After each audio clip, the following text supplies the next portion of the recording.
Anaiah's POV. My name is Anaiah Ross. I'm the most hated wolf in the pack because when I shifted into my wolf for the first time, I killed Thomas Rivers, our alpha's brother, who attempted to rape me. Thomas Rivers was a pedophile who used to touch me in the most inappropriate way when no one was watching. That's why I'm not sorry I killed him. Since that day, the pack has been mistreating and bullying me. They beat, starve me, and make me clean the pack house day in and day out. I tried to tell them that it was only self-defense, but they didn't believe me. Thomas's wife, Leah, who denied all the accusations and said that her husband was the perfect man. But I know she knows the truth. Even my parents turned their backs on me because, after the murder, they were demoted from their gamma status to omegas. Omegas are considered the weakest link of the pack. Others are strong, but most of them are just cleaners and help out around the pack. They have no major role to play, like fighting in wars or any important pack political business. Where is that bitch? Leah sneers.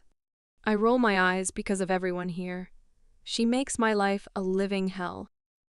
I was supposed to be banished after I killed Thomas, but my parents pleaded and asked on my behalf, saying that it was my first shift and just lost control.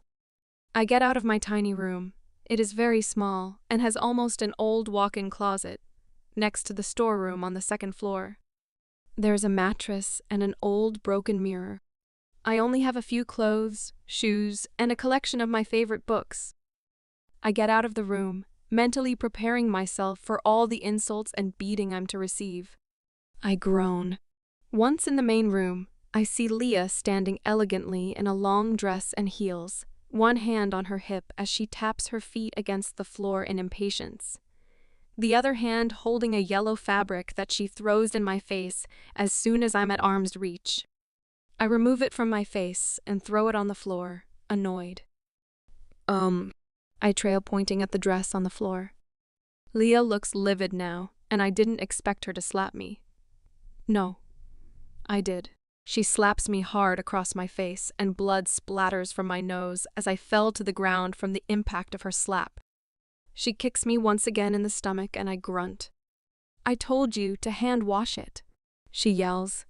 I cover my face with my arms as my face blow after blow. It has been like this since her husband died, and I'm here to take all her hate. I picked myself up from the floor after Lee was tired of beating me. I go to the Omega bathroom to clean my body. The cold water hits my body, and I shiver. Slowly, I clean my body and leave the bathroom, using the lotion I left there, and wearing the clothes I wore earlier. I'm going to get started on breakfast. The packed house has over 100 people staying here. They live in luxurious suites with their families, while others who are unmatched or without families have designer rooms. With only a few other Omegas to help me, I prepared breakfast. There are sausages, bacon, toast, eggs, and beans. They eat a full English breakfast every morning. I start to serve when I see him. Amos. He's our future alpha and one of the strongest wolves there is. He's a big player and a Casanova, but I still have a small crush on him. Keyword, small. He mostly irritates me and bullies me like others. The last time I spilled coffee on his girlfriend Eunice, he slapped me. My wolf wanted to fight back, but I knew he could end our lives in an instant. Amos's eyes met mine, and he visibly stiffened and widened his eyes. I ignore his weird behavior and continue serving breakfast, ignoring all the snarky comments they are throwing my way. I look at my parents, but they only look at me with disgust and hate in their gaze. I swallow and inhale, walking away sadly. Tears were well in my eyes, but I didn't cry. I can't be weak. I need to leave this place once I'm 18 and start a new life for myself, so I promised myself to be strong. I will survive.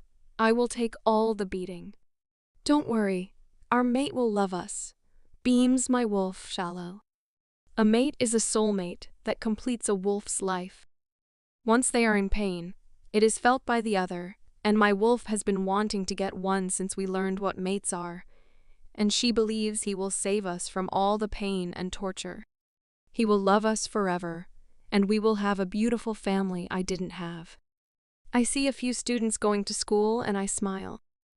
I miss school even though all they did was prank me, but my teachers were good to me because I was a straight-A student and would win most competitions. The Alpha and Luna stopped my education in my sophomore because they said they can't waste their resources on me when all I'm good for is cleaning and cooking. Plus, let's face it, I wasn't going to get into a good college. After I was done with my chores, I decided to get some vitamin D outside as my skin was too pale, due to being indoors. I smile when the sun hits my skin and my wolf purrs. I hid in the bleachers while watching the warriors of the pack train. I like to observe them while they train so that I can know some basics about defending myself. The Dawnrise is not the strongest there is, and has survived thus far by maintaining a good relationship with other strong packs, like the Lycans who are royalty to us. The Dawnrice's worst fear is angering a stronger pack. Hence, every year, they hold a ceremony to renew their treaties where they feast and celebrate alliances that were made many years ago. I feel a hand roughly grab my hair from behind and I fall on my back, facing the sky. Eunice is standing over me, her arms crossed over her chest with a triumphant smile on her face. I scowl and try to get up, but a kick in my stomach stops me. She and her two bimbos hit me several times and she snarls, "Don't make eyes with my boyfriend again." Anaiah's POV. I cough, making my ribs hurt. My wolf is trying to help me heal quickly, but since we don't shift as much as the others, my healing is not as good as other wolves. I get up to my feet with so much difficulty, but she kicks my legs and I fall back down. She puts her heel over my neck, and I close my eyes, waiting for the worst. "What I have to do is press a little harder, and I can take you out of your misery," she says in that annoying tone of hers. My heart is beating so fast and my wolf is growling menacingly, even though she can't fight back in this situation. She has a strong fighting spirit and most times has given in to me. But I know when to quit, and she doesn't. I don't want to die. My wolf, shallow, resurfaces, and, using her strength, I kick Eunice in the legs so that she is on the ground. Those weak, stupid bitch minions of hers scream, scared, but no one tries to stop me. Anger courses through me. I feel the adrenaline pumping through me, and I hover over her, punching her face repeatedly. Soon, the men that were training surrounded us. Others were cheering while others are telling her to beat me. But I know. Eunice, she only barks and has had no bite since we were young.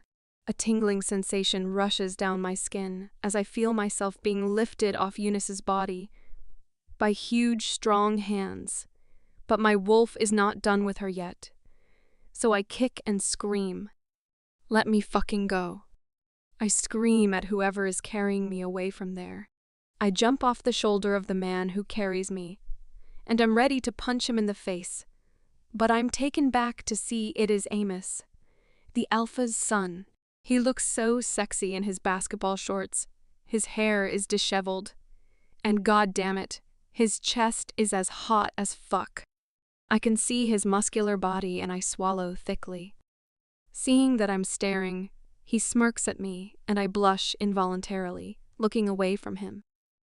"Causing trouble, Omega?" he says in an angry voice. "She came at me first," I retort. "You'll be punished for what you did. Do you know who she is?" He growls, pushing me against the tree.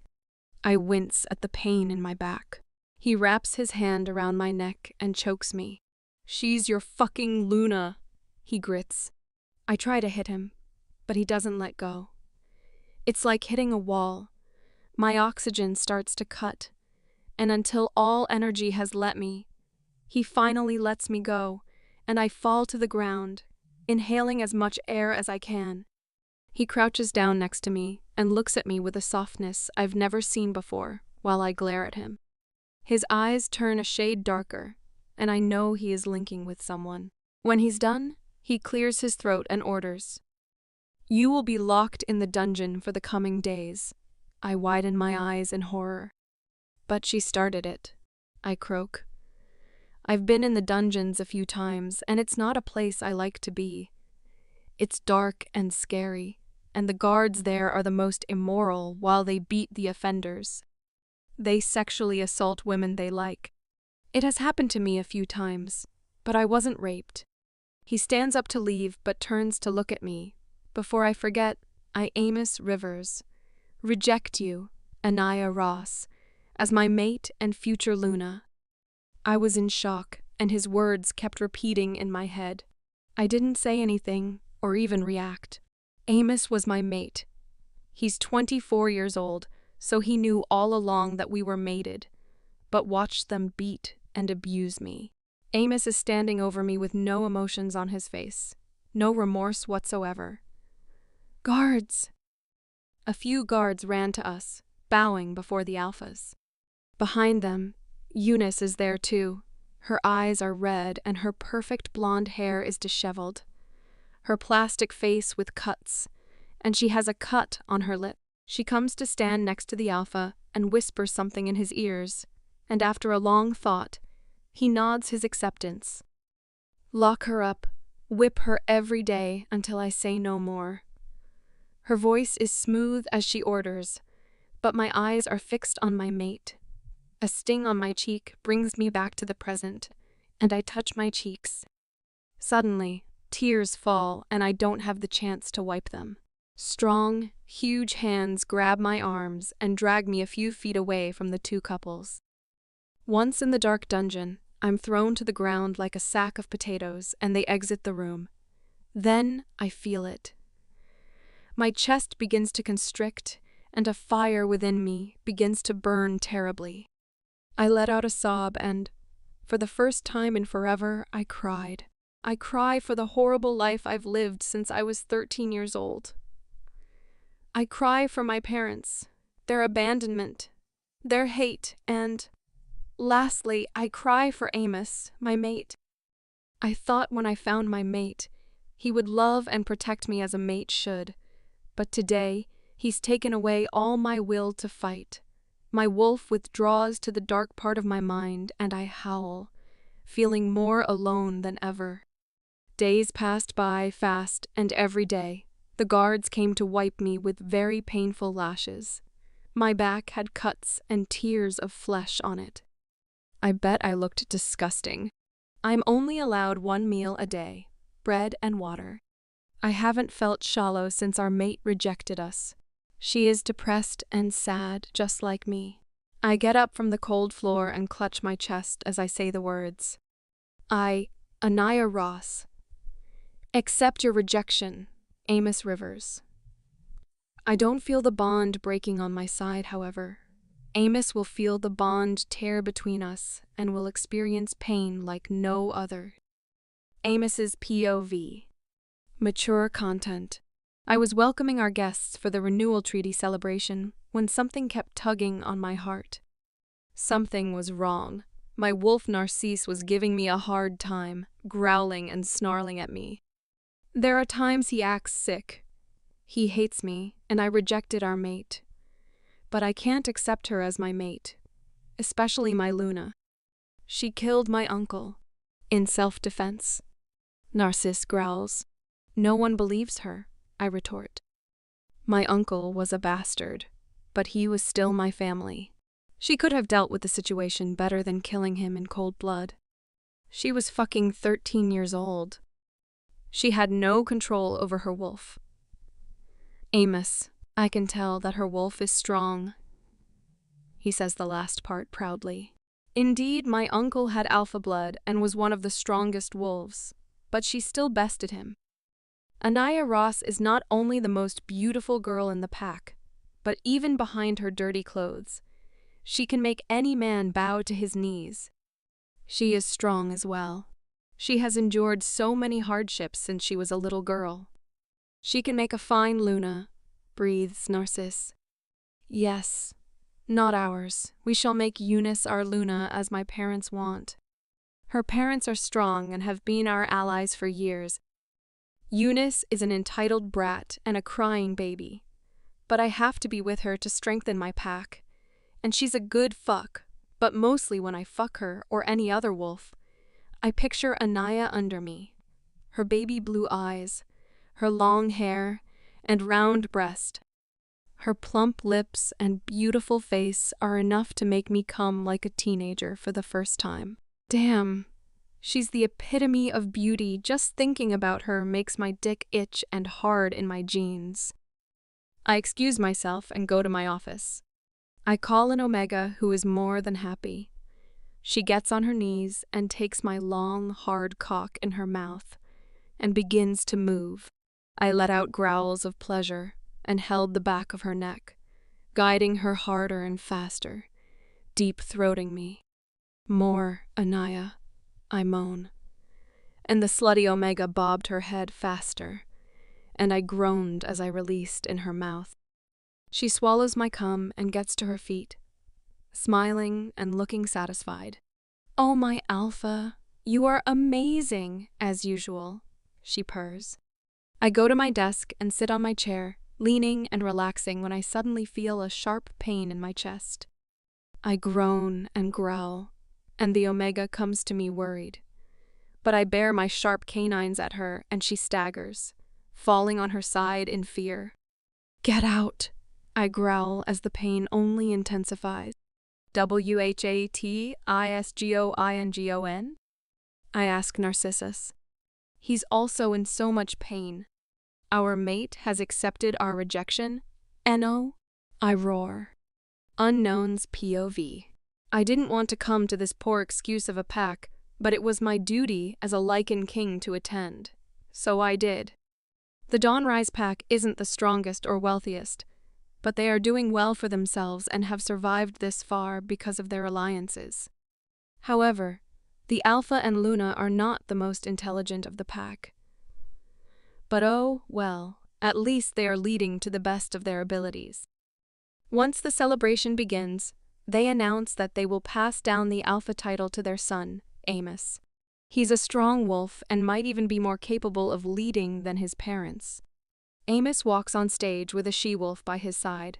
She has a huge smile plastered on her face, and I assume she's his Luna.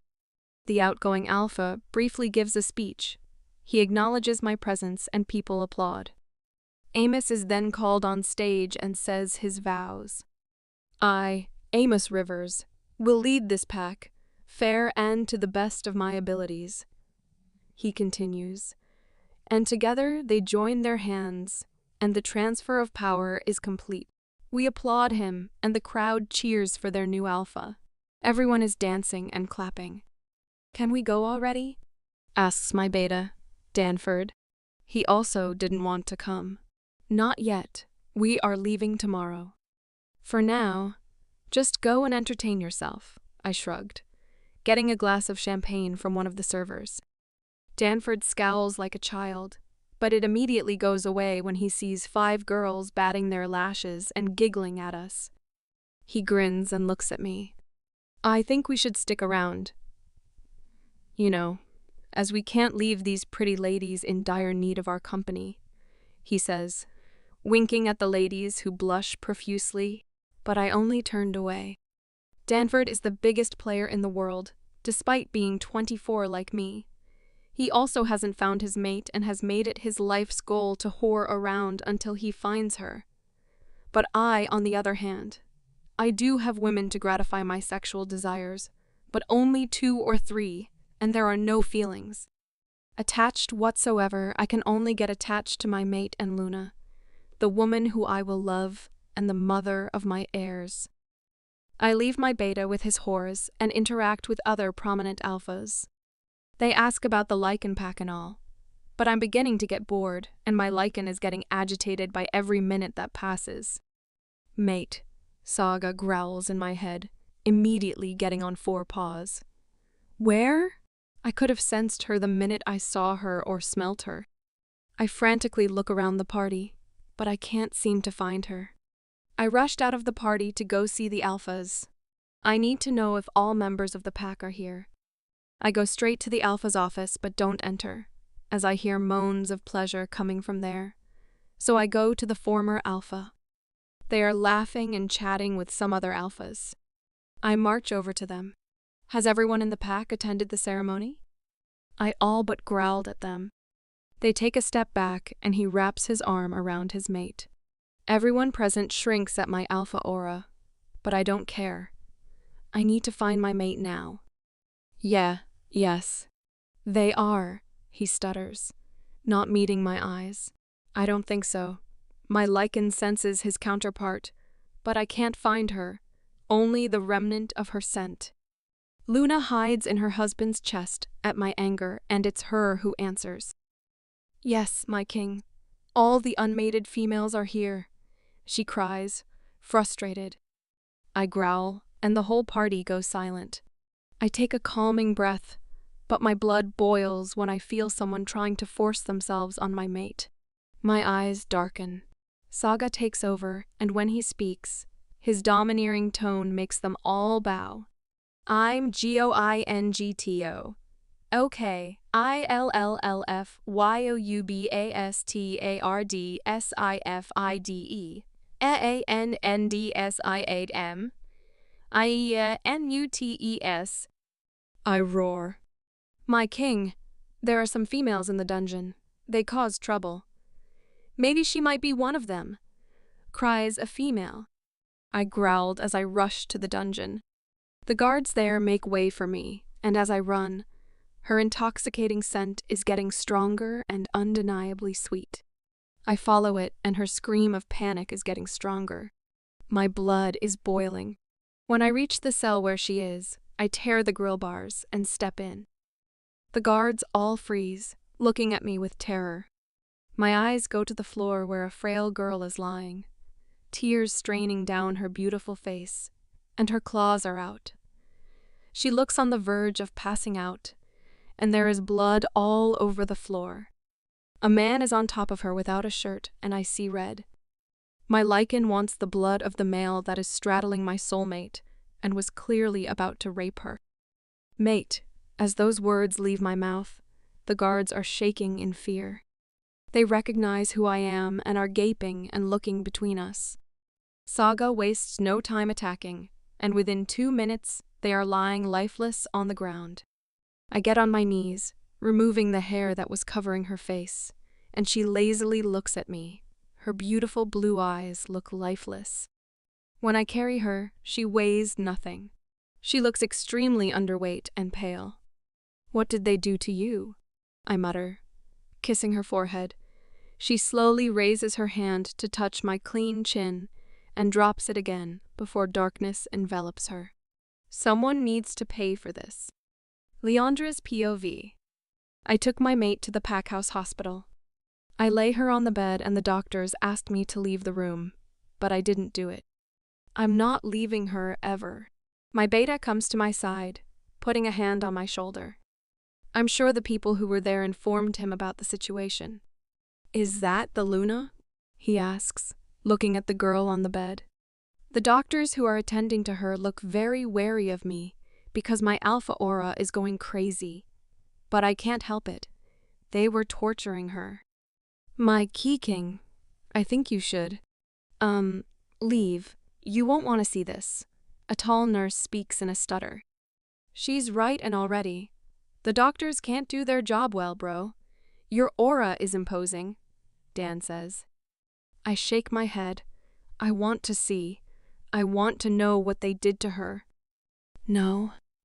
The doctors turn her on her belly and tear her already torn shirt. My beta gasps.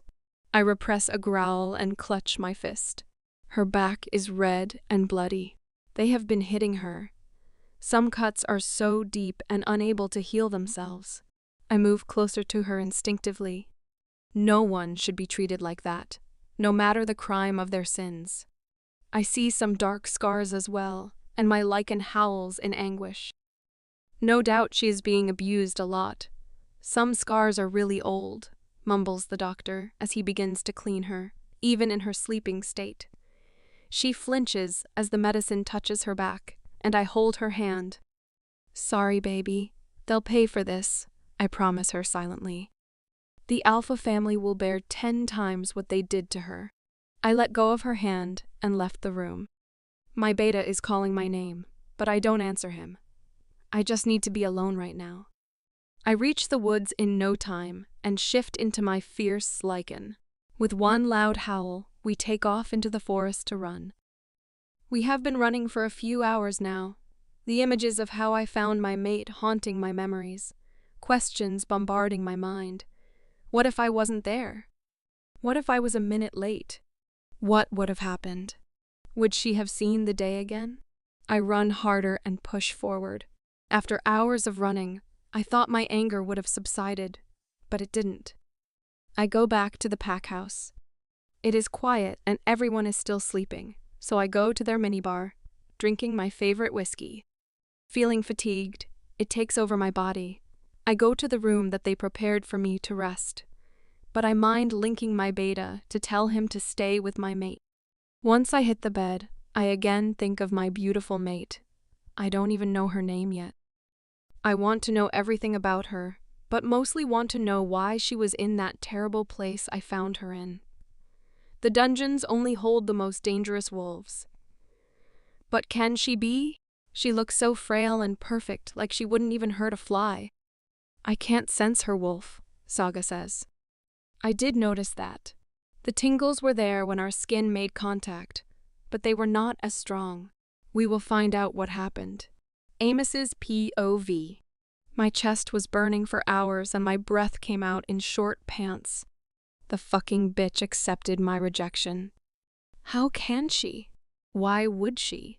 I thought she will wait a while longer to give me time to reconsider and take her back. I thought she will beg me to take back my rejection, but no, she accepted it. I growled at the thought of that. Anger coursed through me, but I couldn't leave my office because I was in too much pain. My wolf was whimpering and howling in sadness. I was feeling so many emotions, but I couldn't pinpoint which one. But I knew one thing. I needed to see her. I have to see Anaiah. I refused to let her go. I can't lose my mate because I'm afraid of what others will say. After I calmed down and the painful sensations began to disappear, I mind-linked the head guard to get her out of the dungeon, but no one answered. I couldn't even feel their wolves. What the fuck was happening to my men? I marched towards the dungeons in anger, and once I'm there, the guards at the entrance are in deep conversation. I growled, alerting them of my presence, and they stood straight, saluting me. I went straight to the cell where my mate was kept, but the silver bars were ripped from their hinges. I snarled when I saw 2 men carrying the bodies of dead men. They looked like they were ripped apart by a beast.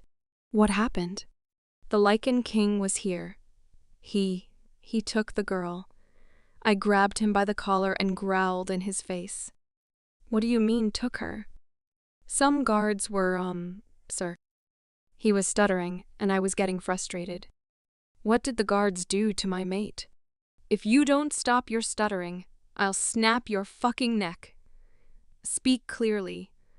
I threw him against the wall, and he grunted painfully. "The men assaulted her and the king killed him, sir," he said with difficulty. My anger rose and I clenched my teeth, growling furiously. "Where is she?" I don't know, sir," he trembled. I left the cells after mine linking with some guards. They informed me that she had been taken to the hospital. I rushed there and saw that she was peacefully lying on the bed, her eyes closed, and the sight of her like that made me shudder. She looked underweight and pale. Her hair is disheveled and her features were soft as ever. I caressed her soft cheek and I felt faint tingles under my fingers. I bent down and kissed her forehead, but stopped when I sensed someone's presence behind me and turned around to face the intruder. "What happened to her?" The doctor snickers and glares at me. I almost growl at her insolence, but took deep gulps of air to calm myself. I don't feel like killing anyone today. Especially Dr. Barros. She was a sweet and gentle woman.